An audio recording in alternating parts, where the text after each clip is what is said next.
Hello, critics, non-critics, and friends. Welcome to the Film Optics Podcast, where we take a glance into blockbusters, indie films, and everything in between. I'm your host, Christian, and as always, I'm joined by my partner in film, Devin. And today we're going to be giving our spoiler comments and concerns about one of the scariest films to hit the year 2023. And that is called Talk to Me, Talk to Me, Talk to Me. It's like someone's answering the phone. Just ring, ring. Oh, hello. Yeah, talk to me. There you go. So yeah, we're going to be covering the horror film Talk to Me. As I stated, I think it's definitely one of the scariest films as of 2023 altogether, since we are recording this in the year 2023, July 28th to be exact. But before we begin today's episode, you can listen to our podcast on podcast platforms around the internet. That includes Apple Podcasts, Spotify, Google Podcasts, and more. And if you are a new or seasoned listener to the show, we would love to hear from you guys. Follow us on Instagram, follow us on Twitter and Threads at Film Optics. That is optics with an X. Or you can email us at filmoptics@gmail.com for any movie-related questions. Devin, how's your Friday been? Happy Friday, as always as well. But how you been, buddy? I'm just glad it's Friday. We made it. We did it. Yeah! We're here. It's Friday. We get some Teenage Mutant Ninja action tomorrow. Yeah, very excited to see that. A screening on a Saturday. Like, I'm seeing it at 2 p.m. Central. Very excited.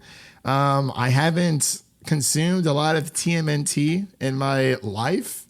As of late, I used to when I was a kid.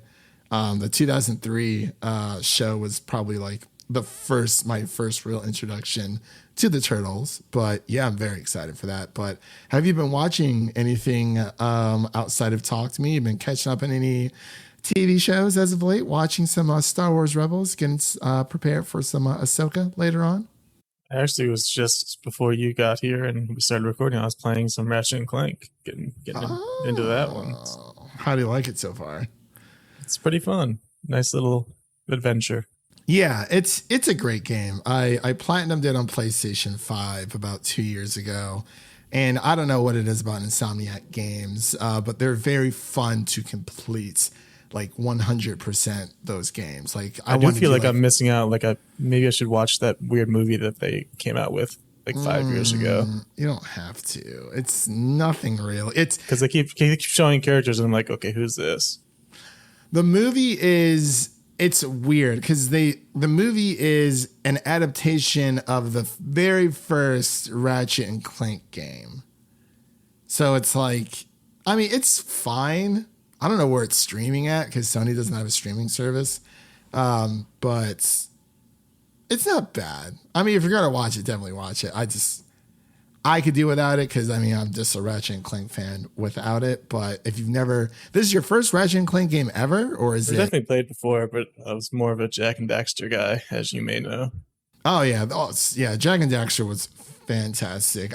Actually, Ratchet and Clank, Insomniac Games and Naughty Dog, they kind of did nice little nods to each other. I remember in a few Ratchet and Clank games that you can find little portraits of Jack and Daxter hidden throughout. So that was actually pretty cool. How cute. Yeah, but yeah, I'm definitely more Jack and Daxter for sure. I mean, I did love Ratchet and Clank. That was like a close second for me. Of course, like Sly Cooper, all those fun platinum games. But I'm glad you're having a great time with Ratchet and Clank, a game that Insomniac Games has made. I, on the other hand, have not had the best of luck when it comes to Insomniac Games today because I'm not sure if you know, Devin, but today was the day that you can pre-order like your Spider-Man 2, Marvel Spider-Man 2, which is made by Insomniac Games. You can pre-order your limited edition controller, and the whole like limited edition like console came out. But also, if you owned a PlayStation 5, you could buy the controller separately, and you can get like really cool like Spider-Man symbiote like faceplates. Now, I don't know whose idea this was. It makes no sense because the math is not adding up at all. I was like, okay, I definitely wanted the controller because I needed a second controller anyway, because these PlayStation 5 controllers, they die way too fast, Devin. It's very disheartening. all the advanced rumble technology with the DualSense controller. But I thought that it's weird. So Walmart, Best Buy, Target, GameStop all had the plates that you could buy separately. It was like, I think like $65, something like that. I'm like, it's a bit steep, but it's Spider-Man related, so I'm going to do it. I had both the controller and the side plates in my cart. Tell me why one of them went through and the other one didn't. It doesn't make any sense at all. It was very odd. And, I was swapping between Walmart, Best Buy, all the other major retail stores to try to find these plates. And Insomniac Games tweeted out, they're like, I don't think we're not restocking on the plates anytime soon, which is weird because you could buy the limited edition console on Amazon. You can buy the controller through Amazon, but they did not have a listing for the faceplates on Amazon. They had them every other major retailer, at least here within the US, for the faceplates, and they were all sold out. But like Amazon just never listed them. It's the weirdest thing. And I get it. These are limited edition consoles, like limited edition products, but like it feels like they made like 30 per retail and they just sold out like that. I was like, this is the craziest thing ever. But yeah, I tried, I failed. I got the one thing I really wanted. So you know what? I can't say I didn't try. It was the weirdest thing ever, but Insomniac really needs to get on that. I hope that they do a restock when these actually hit store shelves in like September, because if not, that's a bit shady to me. Cause like those side plates are already up on like eBay for like $200. I'm like, no, that's the weirdest thing ever. $200, man. I'm not even joking. But yeah, that's my luck with Insomniac so far. But I was glad I got my controller. That's mainly what matters. But I'm like, man, it would have been awesome to get that matching set. Would have been awesome. But yeah, here's hoping that they restock, because I just don't understand how like you can still buy like the controller by itself. Like they made plenty of controllers for people to buy, but like the faceplates have like mysteriously disappeared like so fast. I didn't even think that was going to happen, but it is what it is. So that's how my day's been going. But outside of that, I've actually been catching up on Star Wars Rebels. I'm a few episodes from the series finale. And then we're going to start Dragon Prince Season 5. And yeah, I think that's about it for now. Of course, making my way through Succession as well. So that was my little Insomniac rant. The strangest thing ever. Times. I guess. Like, I mean, it's obviously like, it's just like a limited edition thing. But I'm like, I feel like that could have been handled a little bit better on Insomniac's side, because that map does not add up to me. But with all that said, as I mentioned before, we're going to be giving our spoiler-free thoughts on A24's Talk to Me. As we mentioned, I think this is definitely one of the best horror movies of 2023. And if you are new here, welcome. We usually get into our initial reactions first, how we usually start off the show. Then we get into our spoiler-free thoughts, if we do have spoilers. In this case, we do. So once we get to that point, you're going to hear that little number right before we get to our spoilers. And I'll let you guys know right before we hit spoilers. And then we kind of give our final thoughts and our ratings and our overall podcast rating that combines me and Devin's score together through the power of math. And then we close out and we say our goodbyes. So with all that said, we'll be right back after this introduction to Talk to Me. Have you seen the group chat? You're doing it again tonight. No. Please. It's my mom's Remembrance Day. I just want to forget about it. Do it. Who's up? I'll do it. Cannot go for more than 90 seconds. Am I clear? What happens after 90 seconds? They'll want to stay.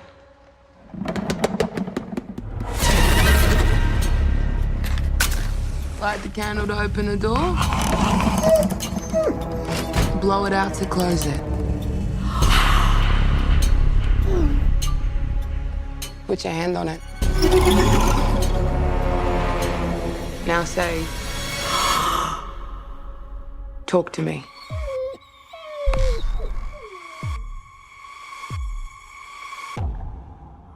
Talk to me.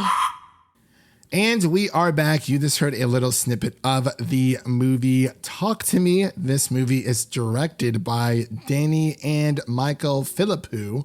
I hope I'm pronouncing that last name right. And stars Joe Bird, Sophie, Wilde, and Alexandra Jensen, just to name a few.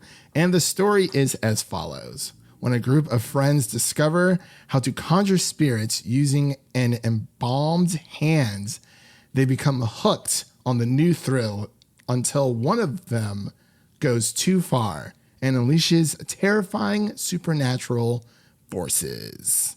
Ooh, very scary.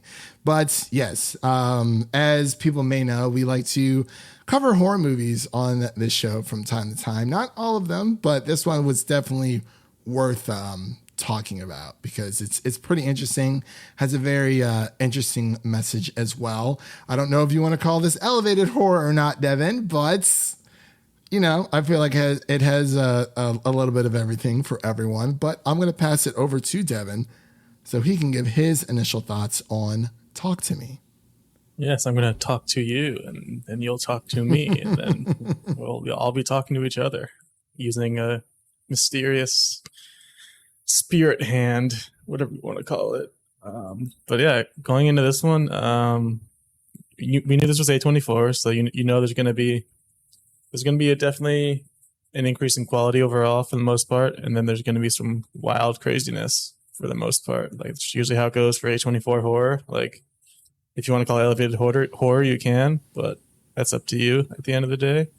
But I feel like this one really, really worked for me. Because it feels like nowadays in horror, a lot of the time it's just relying on jump scares. And while there are like a couple jump scares here and there, this one more so relies on visuals and story. And that to me is what makes a really effective horror movie, because the visuals in this one were so well done. Like some of the stuff on screen was like, first of all, there's some brutal parts where it's just like, oh my God, what am I watching? Like just the brutality of it all. But then some of the visuals of like the spirits and the ghost and the effects it has on the people, it all looks so good. And I imagine it was all practical, which is just even better. It's actually interesting. I didn't know these two directors are twins, and they have a YouTube channel that has 8 million subscribers. And apparently they're really popular. I had not heard of them before. Their channel is called Raka Raka. Oh, yeah. So I heard a little bit about their story, something about YouTube royally screwing them over at some point in time. I don't know the full details, but yes, I do know that they have that YouTube channel. So they have a video up as of 19 minutes ago, so they're still going strong. The video is called Barbenheimer featuring Talk to Me. I like that a lot. I'm going to have to give their channel a chance here. I haven't really heard of it, but looks like some quality content. So yeah, they're an Australian duo. Then this movie's based in Australia. It's a very Australian movie overall. Like we got a kangaroo, we got all the accents. It's like very Australian. Yeah. I was a little disappointed because at first, when I first saw the trailer, I was like, oh, it's like a British horror. I'm like, wait, no, that's more Australian. I was like, okay. Not that I'm disappointed, but it's nice that we get to see more Australian horror. I'm not sure if you got a chance to see Run Rabbit Run with Sarah Snook. She plays Siobhan on Succession, and she's Australian. Did not even know. And it's like, it's always like a big surprise to me, but I apologize. Continue. Yeah, I really like the messaging throughout this one. There's a lot of interesting ways you can interpret it. And I feel like the ending of the movie is also up for interpretation, which I think was good. It didn't hold your hand to a conclusion. It kind of lets you come up with what you want to come up with as to what exactly happened at the end. There's a couple different ways you can interpret it, and I like that. And overall, just a really solid, really short, solid, sweet like horror movie. It was like an hour and a half, just real easy. Just did not drag on at all. Did not overstay its welcome. Got the job done and got to the point. I would agree with you 100%. When it comes to this film, I almost didn't see it. I'm not going to lie, Devin. I almost texted you and said, I don't know if we should cover this because I had these like pre like horror jitters depending on the movie. Yeah, isn't possession a big one for you, or it's like, maybe a little too much? Usually, yeah, but like, see what Mike Flanagan does, he does it so well, and it's like, gosh, man, oh man. But no, I agree with you, Devin. This isn't like your average horror movie.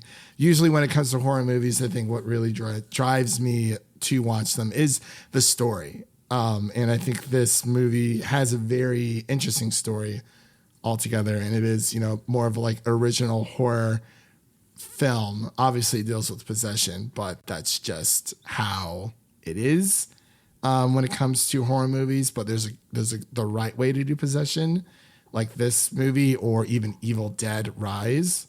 When we got into that, because I thoroughly enjoy myself with that as well.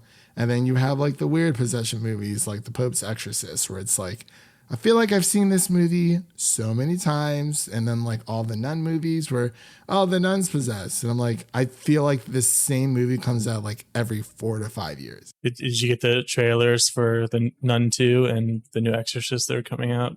I did. Not looking good.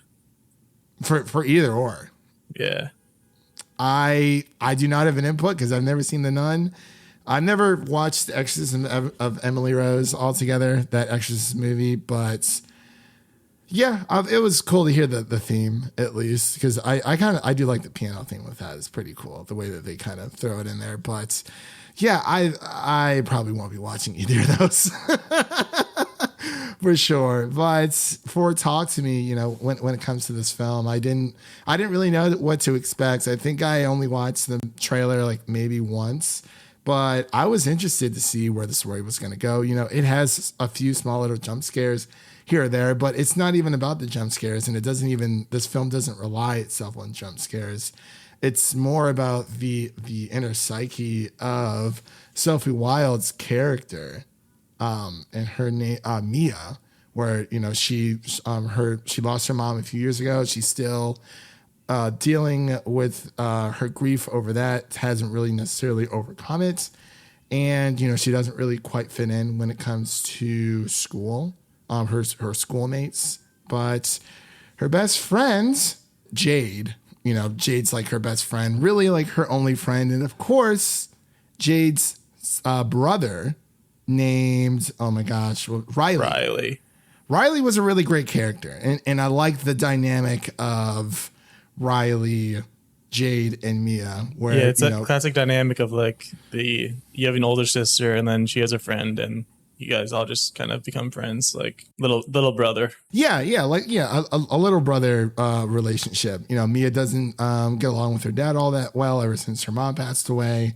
But yeah, it really like sets the story, and then they come across his hands, and then all hell breaks loose essentially. Literally. No, yeah, literally. But like I like how original this movie was, because like obviously it has a little bit of the slasher vibes, but it is more of the possession. It's kind of like a new age Ouija board. Yeah, I was gonna say that, or even like it kind of. It reminds me of Evil Dead Rise, obviously because of the possession, but I feel like the story in Talk to Me was maybe a little bit more fleshed out, but it was interesting to see just the dynamic between Mia, Jade's family, and then, these other kids that Jade kind of sort of hangs out with due to the person that she's dating, which is also Mia's ex-boyfriends. But it's really about going into the inner psyche of Mia and how these these demons, or like these spirits, are kind of persuading Mia to do all this crazy stuff. And even though the evidence is right in front of her when it comes to a lot of what happens in the movie, she still like ignores all signs of like reason and logic because she misses her mom so much. the spirits have kind of, taken advantage of her grief. And, when it comes to the whole hand thing, which is actually kind of cool, where, you open up the doorway, you light a candle, and then you grab the hand and you say, talk to me, kind of thing. And then, something appears. It's kind of like a telephone call, but like, for spirits. And then you have to invite the spirit in. Like a FaceTime. Yeah, almost like a FaceTime. But then I think like the kids really get like an odd high off of it as well. It looked really cool whenever they got possessed. Like I they know. had like black eyes and like their faces were like stretched out almost, and like they had like wrinkles everywhere.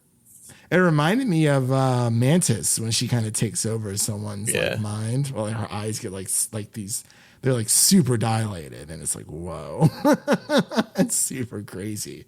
But no, I really had a great time with it. I think this film proves that horror, much like other movies that we've seen this year for horror, alongside with like Scream, Megan, heck, I'll even throw in Cocaine Bear in there into the mix. Of course, Evil Dead Rise. I think horror is still alive and well, and I think this movie shows it continues to push that and show that trend, at least throughout this year. I don't think we've covered anything else horror wise outside of Megan, Scream, Cocaine Bear. Yeah, I don't think so. I can't remember. Oh, Evil Dead Rise, of course. Yeah, like I just said. But yeah, it's been a really good year for horror as well. But I really did enjoy this film. But let's get into, well, actually, I do apologize. Devin, is there anything else you wanted to mention in our non-spoiler section before we kind of talk about spoilers here? It's time to spoil, let you guys in. All right, ladies and gentlemen, we're about to get into our spoiler section of Talk to Me. So that is your first spoiler warning for the movie Talk to Me Again. That is your second spoiler warning for the movie Talk to Me. So if you haven't seen it, definitely go check it out. Like Devin said, the runtime is around an hour and 30 minutes. It's easy to follow along. It's not this weird, disconjointed plot. It's very straightforward, and it's hard to figure out who to root for because everyone's kind of going through their own stuff. And I guess we're in our spoiler territory. So Devin, I got to ask you, when did you first think that all hell was going to break loose, essentially? Well, I definitely loved the cold opening they had. I always loved it. Kind of reminded me of Midsummer with that amazing opening where it's just like, okay, that's how we're starting this off. We're just going right into the craziness, and that just kind of opens the floodgates as to what's to come later. And there's a little bit of time before we start to get into the action after that. But once the Riley possession happened, it's like, whoa, this is dark. Absolutely, man. It was obviously with any horror movie that you talk about, like you always got to talk about like the opening kill, and like the opening kill is definitely more of the slasher genre. With the two brothers and at the party, and then he like stabs his brother and then like offs himself. I don't think I've ever seen somebody stab himself like that. I don't think I've seen that either. Like I had jumped out of my seat. I was like, oh, I guess like you said, like I guess this is what kind of movie we're talking about here. But yeah, when it came to, I was trying to figure out when things were going to get a little haywire because the rules are no more than, what was it, 90 seconds? Yeah. 80 seconds. Yeah, no more than 90 seconds connected to the hand once you invite the spirit into your body. If you do, and the reasoning being they want to kill you and take over, which is great. It's a fun time. Don't want to mess around with that. I wonder why they chose 90 seconds. It's very interesting, but yeah, I like that concept. And, like you see it through the lens of like, oh, these TikTok videos and whatnot. Everyone's like, oh, yeah, there's no way that's real. That's just like all manufactured, like, post-production, and then Mia and the rest of the gang, Riley and her best friend, they all go to they all go to the party. And, they find out all that stuff's real. And I like how there's mystery surrounding the hand. Like it's supposed to be like a severed hand of someone. and it's been, clayed over almost. And it has this very mysterious origin, almost like the Book of the Dead in Evil Dead. That's a good comparison. The hand looks really cool too. Yeah. The hand looks really awesome. Like, I didn't really get a chance to look at the readings like on the hand itself, but yeah, I was just not expecting like Riley to just like slam his head on the table so many times. Like, I'm surprised that he was still alive after the first time he the spirit kind of like beat him up within the inside. But I love how these spirits were just like taking advantage of Mia and just feeding off of her grief and just saying, oh, like mom's here. Like, oh, mom didn't kill herself, even though she clearly did. And it's like, it was some nice fake outs, especially with the dad's death. I was like, that was insane. Yeah. That got me. that's kind of like where I was going with, like, it kind of leaves it up to interpretation. Do you think it was her actual mom, or is it another spirit just pretending to be her mom? See, this is what A24 does really well with leaving things up to interpretation. The logical part of me would say, no, that wasn't her mom. But then you also get the twist of, her, I guess let's call her spirit mom. Spirit mother, her mom. She was saying, oh, I didn't kill myself, but that person you've been living with isn't your father. And it's like, what? It's like, okay, like, you're trying to figure out, all right, what's real, what's fake. It's hard to determine. And I think that's what I like about it. There isn't a definite answer. Like, obviously it could maybe, like, I would say like 75% of the way lean that no, that wasn't her mother, because, these spirits, these demons are going to lie to do whatever they want to, like, claim the soul of their victim. But on the other hand, I don't know. It's some really weird stuff going on. Yeah, I like how that was like the main thing to me that was up in the air. But then a lot of the other things, they did a good job of calling back to past scenes and tying things together, so it wasn't all like up in the air. Like, I like how the kangaroo from the beginning, that becomes kind of the central theme of, oh, should you put something out of its misery, or should you just kind of leave it there and let it be and see what happens? And that kind of becomes the dilemma that she has to go through when it comes to Riley and then even herself at the end. Yeah. And then thinking back to her mom and the misery that she was going through and kind of trying to piece that all together. That was really, really well done symbolism. I really liked that when they brought the kangaroo back too, just kind of tie it all together.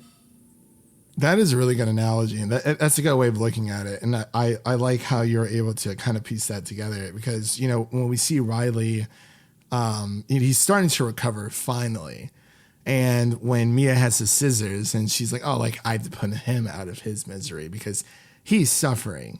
But then, like, when we see Riley's face, he's looking pretty normal. I mean, more speedier recovery than ever, because again, he banged his head twice in two separate scenes. I thought he was done. The bathtub scene too. Like, yeah, I thought he was really done there. Yeah, exactly. I was like, oh. I'm like, how is this man still alive? I'm like, I guess this the spirit's holding it all together.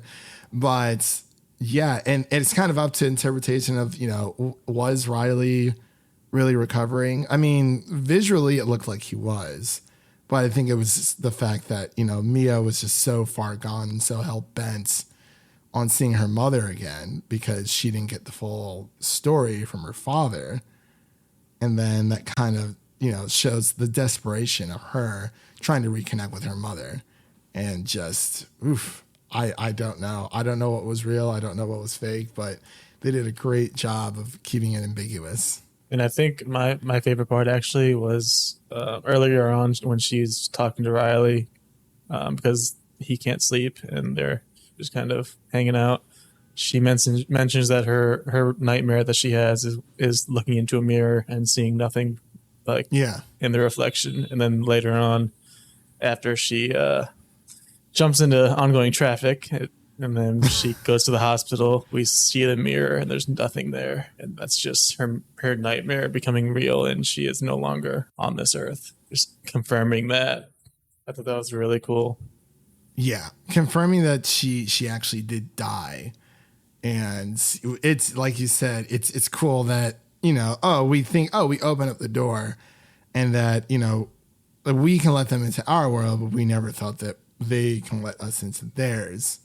And it's like, it's crazy. And then you see, the same game being played, but from the opposite point of view, where Mia is now the ghost or the spirit that's being summoned to possess someone else's body. But yep, and then she goes on to some other country seemingly, and where they have the hand, and now she's talking to someone there. Vicious cycle.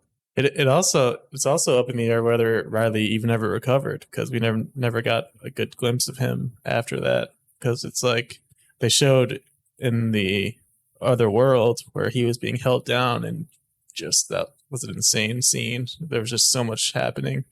But we don't know if he got out of that, or if it's the demon just playing nice and then he's just gonna take over, or if that was even real to begin with, where it's like, because Riley could have been recovered, or recovering. Could have just been her seeing things she wants to see, and it's like, like the spirit is of this person's body. Well, we still have Mia that we can use to, take his soul and hers. And it's like, yeah, the more we talk about this, I really like it. It's really, it makes you think. It's really, when you have a well-written, well thought out story in a horror movie, it just leaves so much that there is to discuss. Yeah, for sure. But did you have any other lasting spoiler thoughts before we get into our final thoughts and our ratings? I think we covered it, mate. All right, mate. Crocky. Nar. That's the worst one. Nar.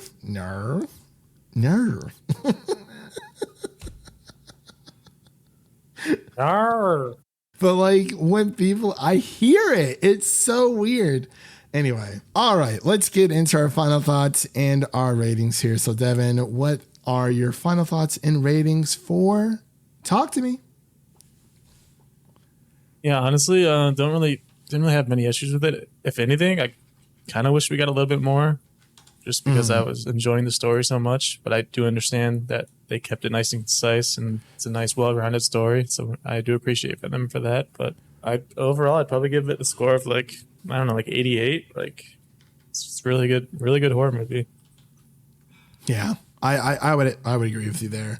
Honestly, I think I'm pretty much around the same as you. I'm gonna bump it up to like a solid 90, because now us talking about it more, I'm like, this was really, really good when it comes to horror films, and just, being able to dissect like the meaning of it. Like we said, you can call it elevated horror if you want to or not. I would say it definitely probably leans a little bit more towards that, but I think a lot of people think that when others say, oh, this is elevated horror, they mean that like, oh, it's like superior horror, like it's better than slash, like your typical slashers. And I don't really view it that way. I view it more as elevated horror, as something that has a deeper meaning and a more of like an underlying theme of what's going on in the story. That's, like you said, Devin, it doesn't really like spoon feed you. It kind of just lets you figure it out on your own type of story. So that's, or like anything with like Mike Flanagan. I would say that's elevated horror, even though that's not like, it deals with like ghosts and vampires and, things of that nature. But it's more about the story, like all together, which really, like you watch Scream to figure out who the killer is, but like it's all like, the slash fest. It doesn't have like those big underlying themes, but that's my 2 cents. But yeah, I would give this movie a 90. I think it was definitely one of the best horror movies I've seen this year. So a 88 from Devin and a 90 from me means that our median score is going to be a 89%, 89 out of 100. So 89 out of 100 is going to be the official podcast score for talk to me. I absolutely love that. Another win for original horror. Just keep it up. Exactly. That's all that matters, honestly. But with all that said, that concludes today's episode. If you enjoy what you heard, please make sure to subscribe to our podcast on your preferred podcast platform of choice. And make sure to follow us on Twitter, Instagram, and Threads at Film Optics. That is Optics with an X. And don't forget to share an episode of our podcast with a friend, whether it be your mother, your brother, or your significant other. Spread the love of the Film Optics podcast with a movie lover in need. And now let's take a glimpse of what's coming up next on the show. So coming up next, we have our Teenage Mutant Ninja Turtles Mutants of Mayhem review. And I believe there is another horror-esque movie coming out, Devin. I think it's like the something of the Demeter, or I can't really remember. Yeah, the vampire movie. Yeah, that's going to be pretty cool. I think it depends on what's going on. But I know August is a bit up in the air. We don't really have anything planned as of yet, but we're definitely going to have some more stuff drop. But as of right now, you can look forward to our Teenage Mutant Ninja Turtles Mutants of Mayhem review, which will be accompanied by one of our amazing friends joining us in that review. And also for reviews that you can listen to right now. Right now, you can listen to our Barbenheimer review, Twice the Excitement, Twice the Thrills. That is where we covered our Barbie and our Oppenheimer review in one awesome episode. You can also check out our Mission Impossible Dead Reckoning Part 1 review, as well as our Secret Invasion Episode 3 through 6 review, and of course, our Joyride review as well. All those, for the most part, outside of our Secret Invasion review, is spoiler free. So you have plenty of options to choose from. So, and you got plenty of time to watch all the TV you want, because the Emmys have been delayed, which kind of sucks. But with all that out of the way, again, thank you guys for listening. And again, if you enjoy the show, please take a moment to leave us a 5-star rating and review on Apple Podcasts and Spotify. And stay connected to us by following us on all of the social media networks that we mentioned earlier. I'm Christian, and that was Devin signing off. And remember, life is like a movie. So go out there and make it a blockbuster. Peace.